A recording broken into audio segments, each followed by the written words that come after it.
Hi guys, welcome to the Josh Attwell Sports YouTube channel. Today we're going to be doing a little bit of a different video where I'm going to be doing a tier list of the world number one squash players since 2000 and we'll be going through them and I'm going to rate them based on a few different criteria.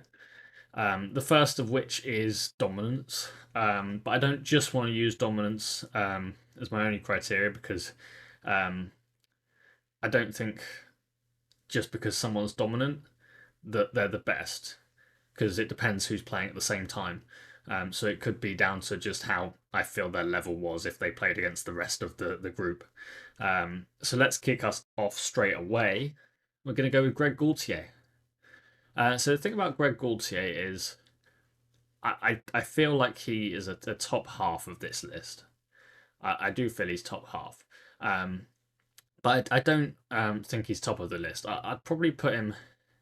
Um, in fact, before we start, I'm just gonna actually edit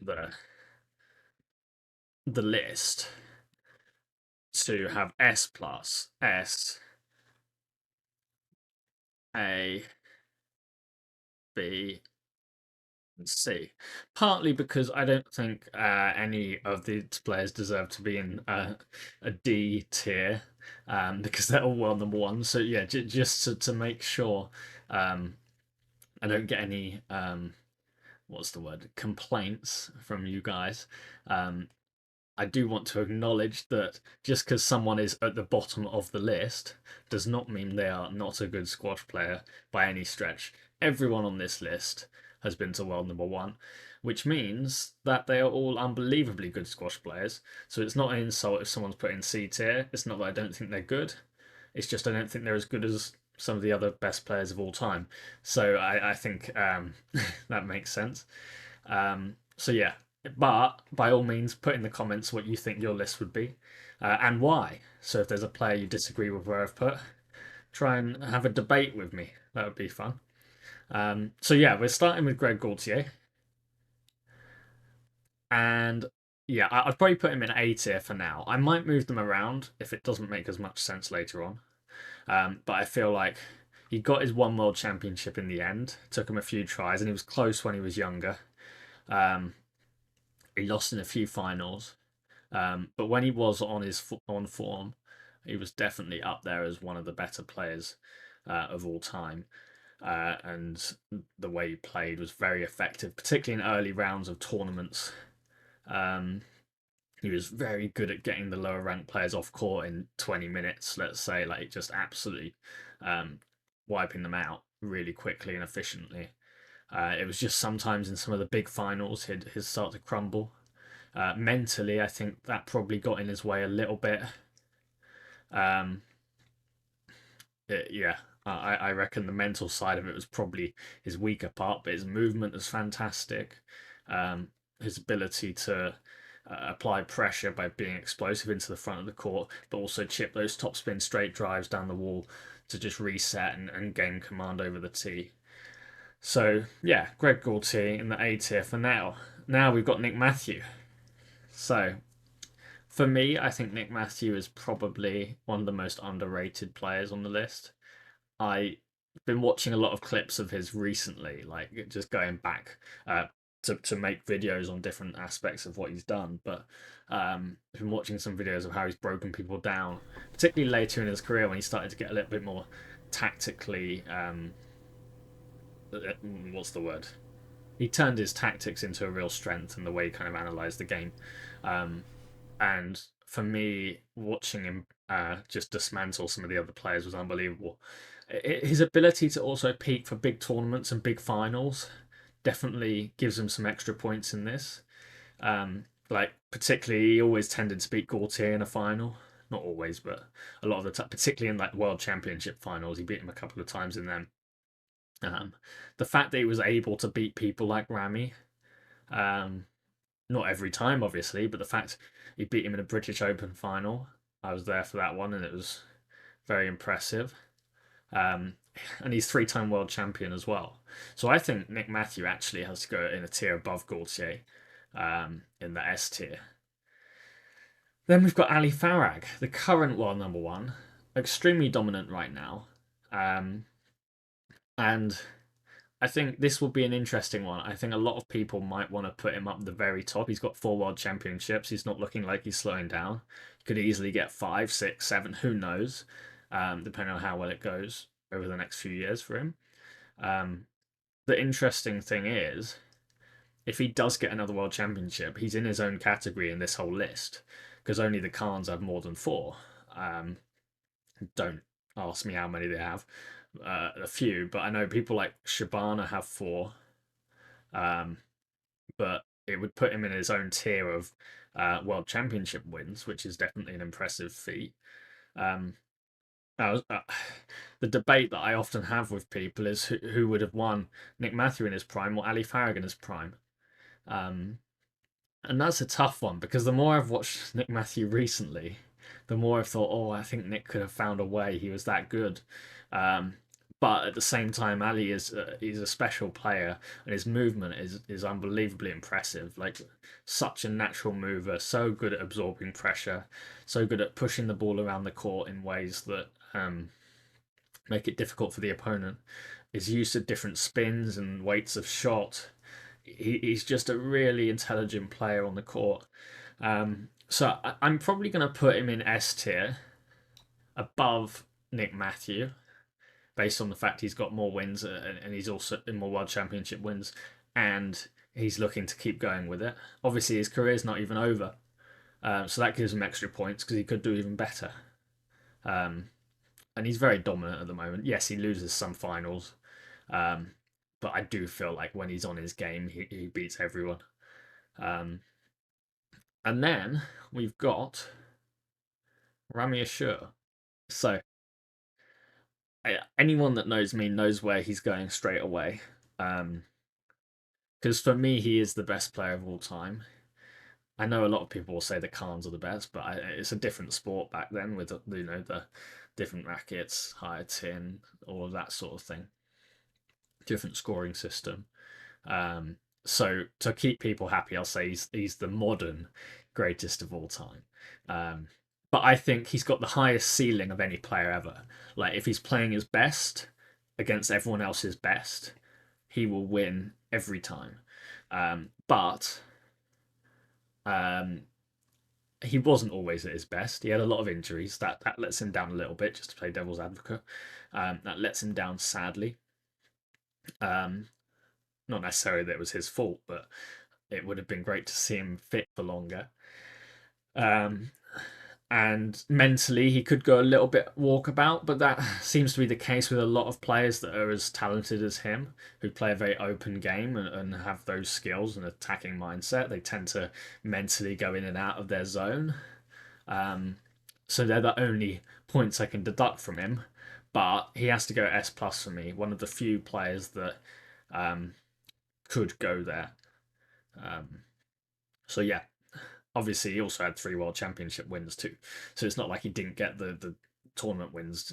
So I'm kind of putting him there for his quality and his achievements too combined. So next we have Thierry Lincou. Now this is a hard one to rate actually because he's a little bit before my time. Just a little bit. Like he was still playing when I started playing, but like when he was world number one was a little bit before. But he did revolutionize a lot of movement with his open stance on so many of the shots he hit, which became a kind of trademark French movement. Gaultier ended up having it too. You look at players now, people like Victor Croix, they have it. Castanet had it. All these French players, like very open stance, almost playing every shot around the middle of the back leg, and even anywhere around that sort of zone of the back leg. Just so they can take the ball earlier, they can be quicker back to the tee, they can command that tee. But Thierry was also a very smooth mover as well, so he wasn't just explosive, he was also incredibly smooth.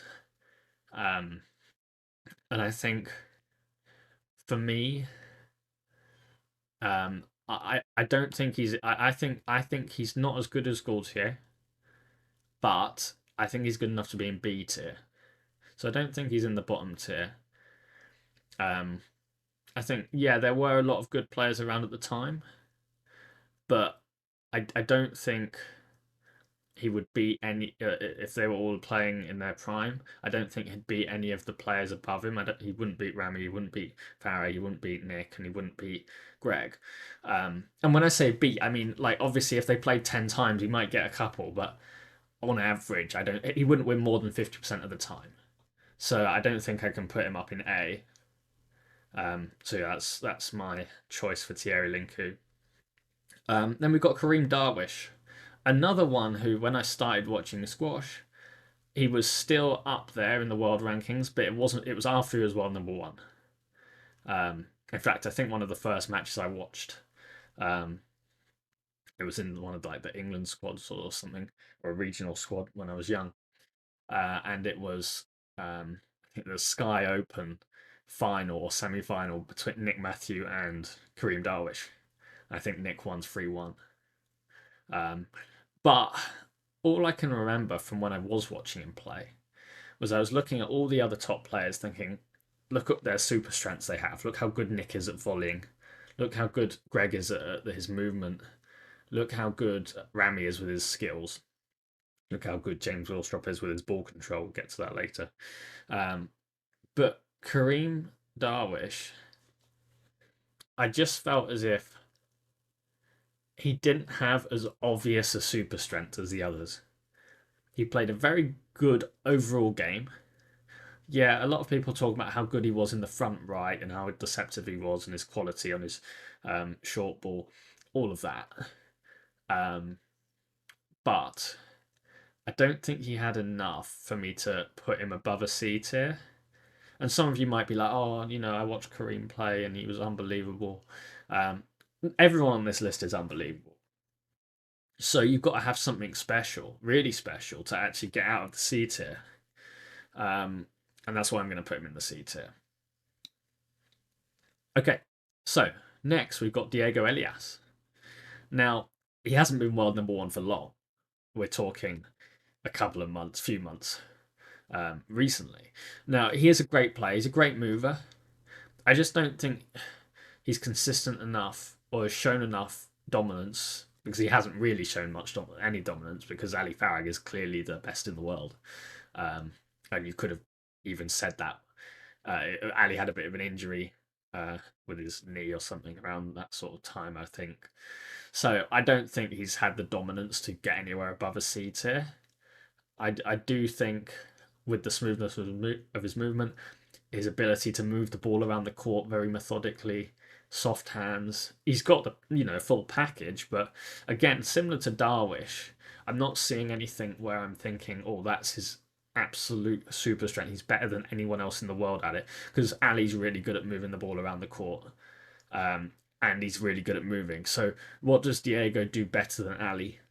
Yeah, he might do a couple of things, but it won't be like he's a lot better at it. Um, and sure, they have close games, but Ali always wins nowadays, usually 3-1. So I'm going to put Diego in the C tier.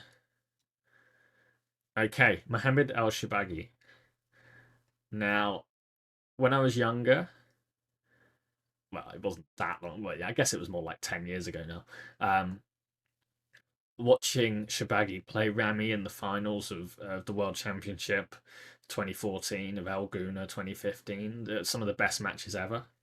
Um, it was just so exciting. And I think Mohamed kind of defined that era from kind of that 2014, 2013 onwards until, the late 2010s. He was very dominant until Ali came around, and Ali kind of counters his style a little bit by neutralizing the attack, and Mohamed's had to change his game, and he's getting older. But with that being said, Mohamed has to be up in the S tier. I don't know if I put him above or below Nick Matthew, um, but they're both incredibly dominant. Um, and Mohamed clearly has a super strength, right? He's a very intelligent player. His forehand is very good. The way he comes, he has the choice when he gets his racket up, he tilts it, so he has the choice of coming under the ball and cutting under it, or coming over it and flattening very effectively with a kill or a topspin drive. And I think his mentality is like Nick is some of the best we've seen. The pace he played at when he was younger, before he had to change his game to accommodate for his well, not being as youthful. Um, his pace, his raw pace, only one person could deal with that, and that was Ramy. And if only one person can deal with it, and that person is, in my opinion, the best of all time, then Mohamed's got to be right up in the list. So he's definitely S tier for me. Um, Now I do think Ali is better. Um, I think Ali plays, he suffocates more. He plays a slightly more intelligent game. Obviously, Mohamed plays an intelligent game now, but there's something about the way Ali moves that sets him apart. But still, both in S tier for me. Then we've got a very hard one to rate, John White. Now, I don't know a lot about John White. I've watched replays, I've watched matches, and all I can think when I see him play is, wow, this is mental. The way he's playing shouldn't, like, it's it's so unconventional, but in a different way to how you might say some of the Egyptians are, because he's got quite a large frame. Yet he charges around the court. He actually gets a lot back. He digs really deep when he looks like he's in a lot of discomfort, and he hits the ball at a million miles an hour. He uses reverse angles, skid boasts, corkscrews. He uses every angle in the book, um, and it's very, very impressive. And it's I haven't really seen many other players like that. He clearly had weaknesses, and I think that's why I'm going to put him in the C tier, because he had obvious weaknesses, but his strengths were very clear to see. Um, and he's definitely a deserved world number one.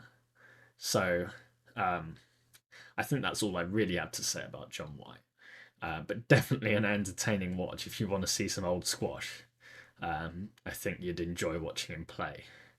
I might actually put him there just because entertainment value wise, he's definitely entertaining to watch. And there was a match he played against Peter Nicol where he does a dive from behind the tee into the front corner and gets the ball. Some of it, like, it looked so painful as well. I've never seen a dive that far. He takes off behind the short line. Unbelievable.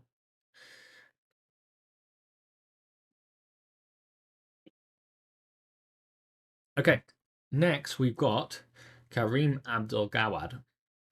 Now, again, anyone that knows me knows I love Gawad. Makes the game look so easy. He's one of those players that you watch him play and you want to get on court straight after to hit the ball. Um, he, it, he's one of the most skillful players of all time. To me, he's like the right-handed Shabana in a way.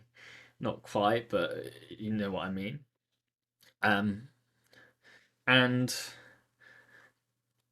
sadly, I can't put him that high up, and there's one reason for that, and that's the fact he was only at world number one for 1 month, and that's the shortest time on this list.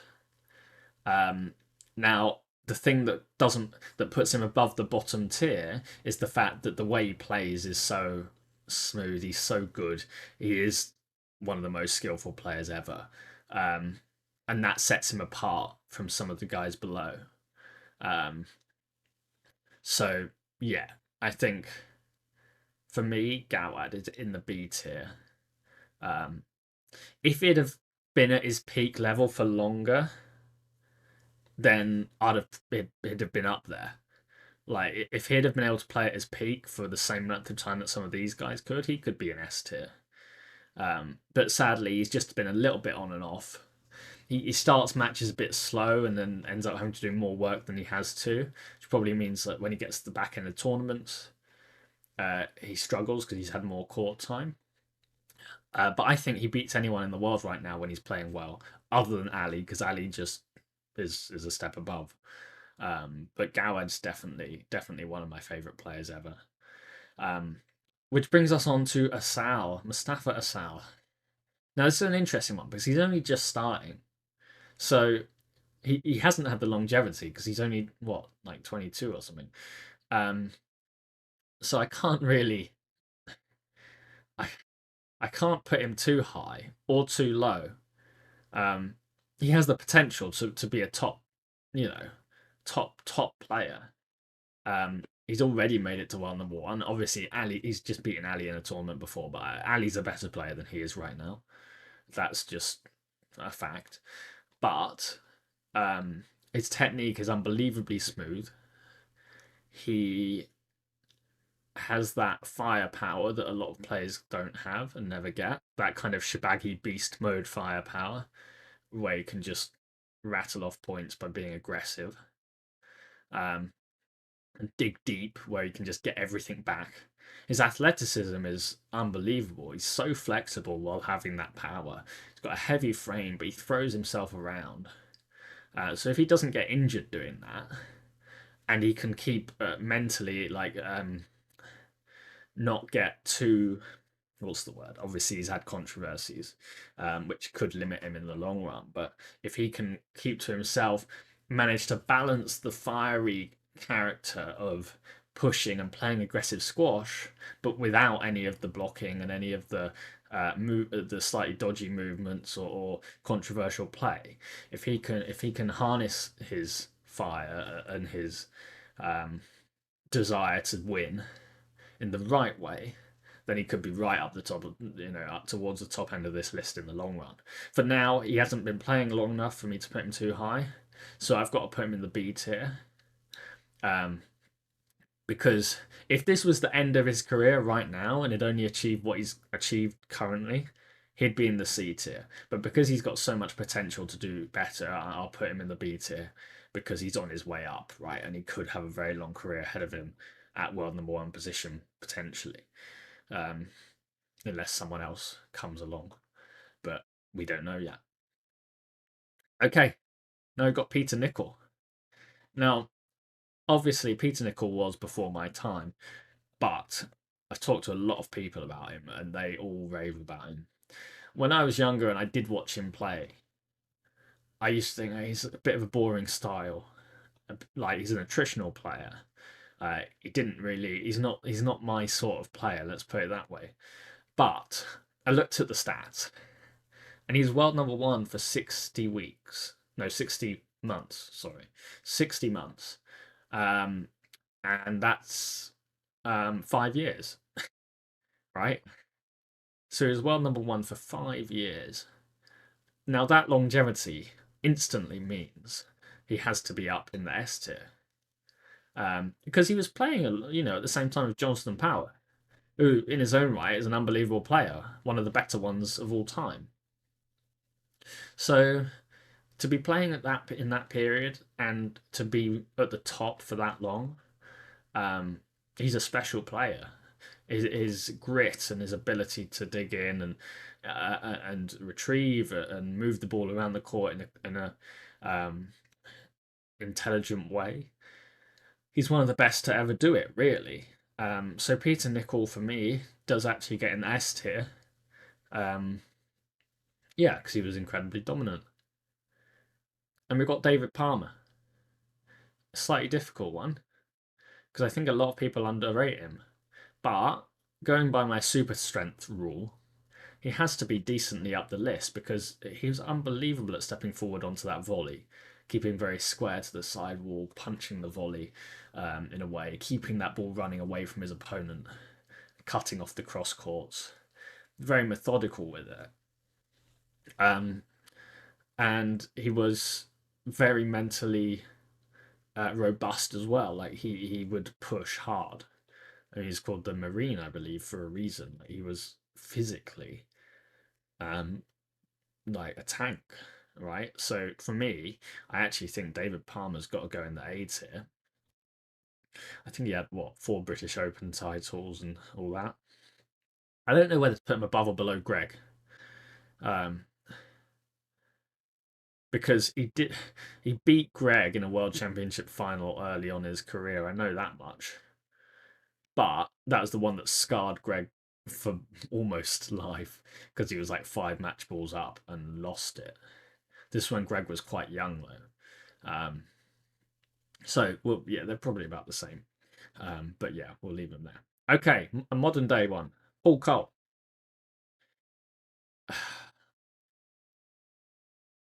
Coll has improved a lot over the last year or so.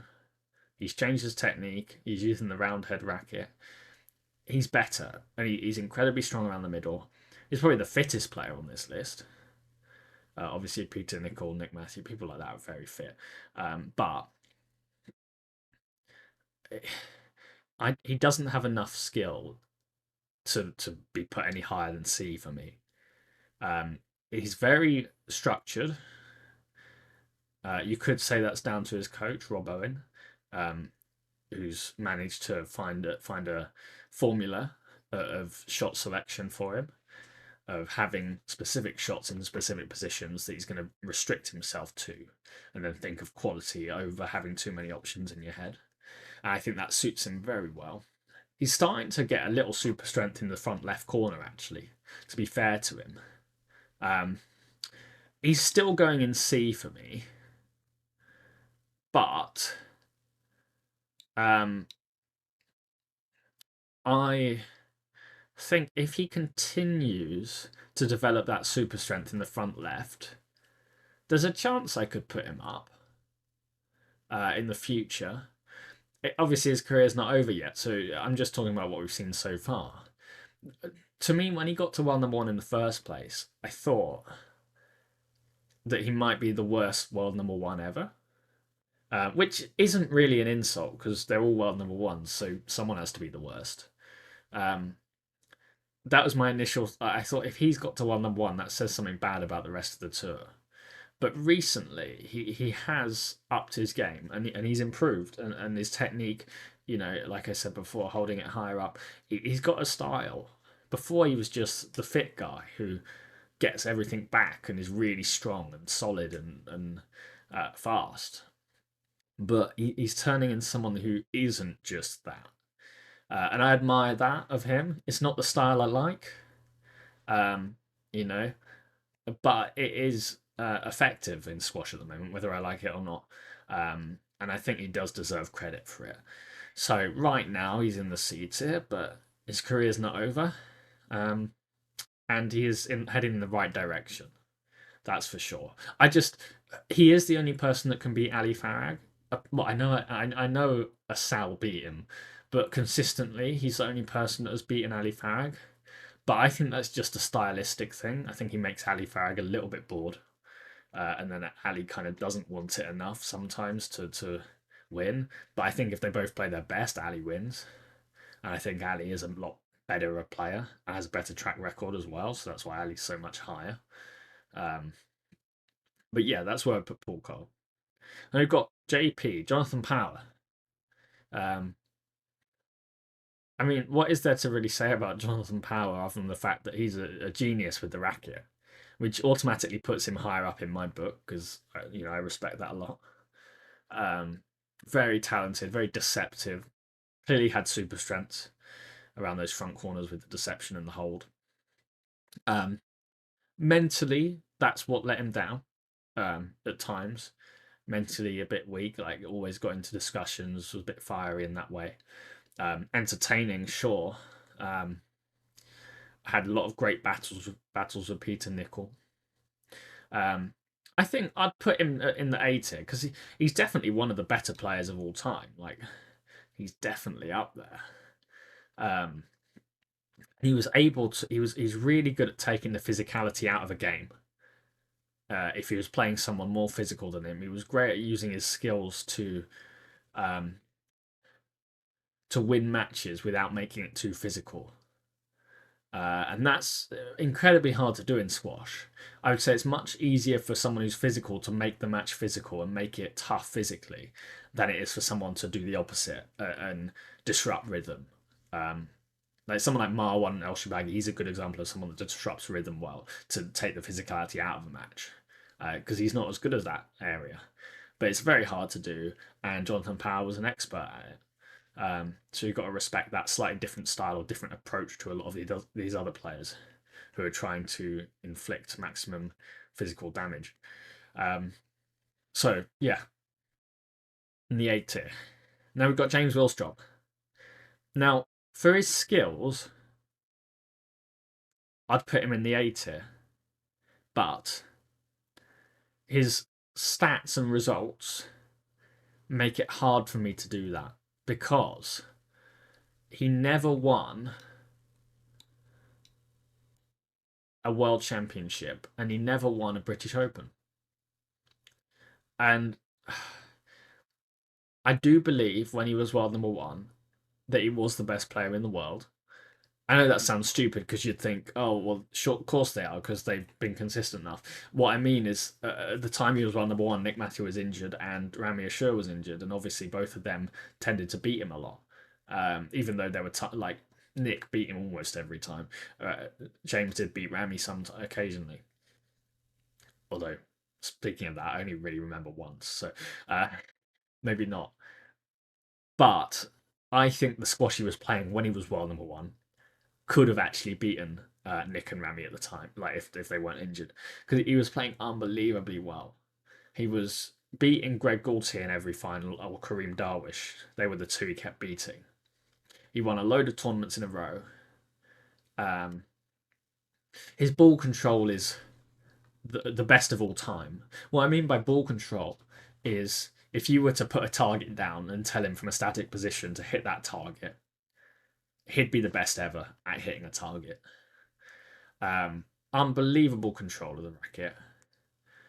And on top of that, he had to overcome a lot of obvious weaknesses in his natural physique, of the fact that he's not going to be as quick a mover as some of the others on this list. He's got quite a big frame. It's tough to be his size and to be at that level. People like Ramy twisting him and turning him, making it physically tough. James had an incredibly high pain tolerance, pain threshold, so he's able to push himself through a lot. But there's only so much you can push yourself through. I always say if James Willstrop had the same movement and fitness abilities of a Paul Coll or someone like that, he'd be the best player ever. Well, like what? There would be no way to beat him. Um, so for me, you've got to respect James a lot. He's one of my favourite players, actually. Um, and he plays in such an intelligent way too. He knows what he's good at. He's going to glue the ball to the wall. He's going to take in those volley drops, but he's going to protect his movement by keeping balls tight. He's not going to open the court up too early. And even later in his career, when he was older, he still got big wins. He still beat Mohamed El Shorbagy in his prime in World Championship. Um, he still went into his 40s as a pro. Hasn't really been done before at that level. And that just shows that he wasn't relying on his physicality to be a top player. Because those that do rely only on their physicality, they fall off later on in their careers because they don't have any skills to fall back on. So the fact that James was able to last that long is unbelievable, and you've got to respect that a lot. Then we've got Amr Shabana. Again, for me, Shabana is one of the best players of all time. Um, he's got full world championships, so he's got the stats, he's got the records, um, to prove to be one of the top. He's got the style of play for me. Unbelievably intelligent with what he's doing on the court, having unbelievable racket skills, being able to disrupt rhythm in a way like Jonathon Power did, which is obviously very hard to do. Um, I think is he that I don't know if he's the only left-hander on this list. I'm not sure. Um, no, Peter Nicol's a left-hander. Um, but the skills that he had and the ability that he had to be deceptive. I always describe it like this: Shabana was the master of playing lots of different shots from the same swing, whereas Ramy was the master of playing the same shot from lots of different swings. And for me, that's why they're kind of both up there in the S plus tier. They both revolutionised the game in their own way. When you watch Ramy play, he the way he took the volley so far in front and not in the same way Nick Matthew did, but the pace of the game just went up when Ramy was in his prime. He changed the game a lot and sped the pace up. For Shabana, it was a similar thing. He was able to rattle points off like Ramy very quickly. So someone would be, well, there'd be 2-2 in the first game, and then suddenly Shabana 2 minutes later is 8-2 up. Very few players are able to do that. Very few. And he's one of them. He always had an ability to get the ball running away from the opponent as well. And interestingly, 3 of my favourite players on the list being Ramy, Shabana, and Gawad, they were all so great at reading the game. Incredibly good at reading the game. And to be fair, most people on this list were too, which is why they're top players. But I think they're exceptional at that. And then that leaves us with the last. Now, you might not be able to see who this is because there's heads cut off in the image, but it's Lee Beachill. Now, for me, I didn't really watch much Lee Beachill. It was before my time, but also there aren't that many replays because it sounds harsh, but not many people talk about him. I don't think he's regarded as one of the top players of all time. Like, you've got to respect the fact he was world number 1, like I've said many times before. But for me on this list, he's got to be somewhere towards the C tier because people don't talk about him. I wouldn't say he's particularly highly regarded. I know that he was really good with his hold, similar to James, because they're both Pontefract, I believe. Willstrop, I mean. So, like, it clearly was good at a lot of stuff. But I don't think he was necessarily that dominant to be a standout name on the list, like some of the others. People went in the discussions for who are the best players of all time. He's not in the conversation for that. In fact, there are more world number 2s and people that weren't world number 1s in that conversation than he is. People like Ross Norman and in the Carnes era.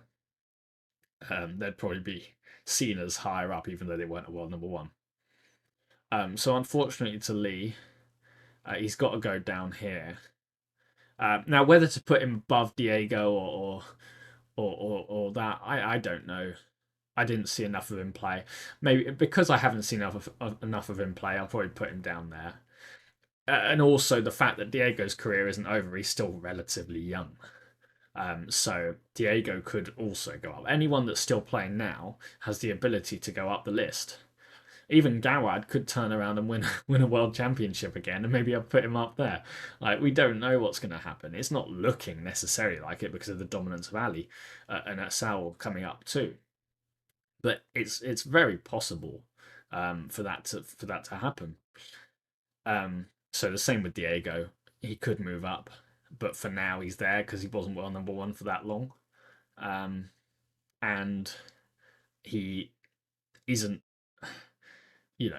He's clearly worse than Ali Farag and plays not the same game, but they both play quite a good defensive game and they apply pressure in relatively similar ways, and they move very smoothly. So you kind of naturally draw comparisons between the two. But other than that is my overall list. Now, I'd love to see your thoughts in the comments. Hopefully they're kind thoughts. But it would be good if you could also put your opinions on where you'd put different people. Would you put Ali Farag in the S plus tier, for example, or would you put, I don't know, David Palmer in the B or C tier? I don't know, whatever you want. Say just comment down below, and if you enjoyed it, like the video and subscribe to the channel, as it really does help me produce more content like this. And see you next time. Bye.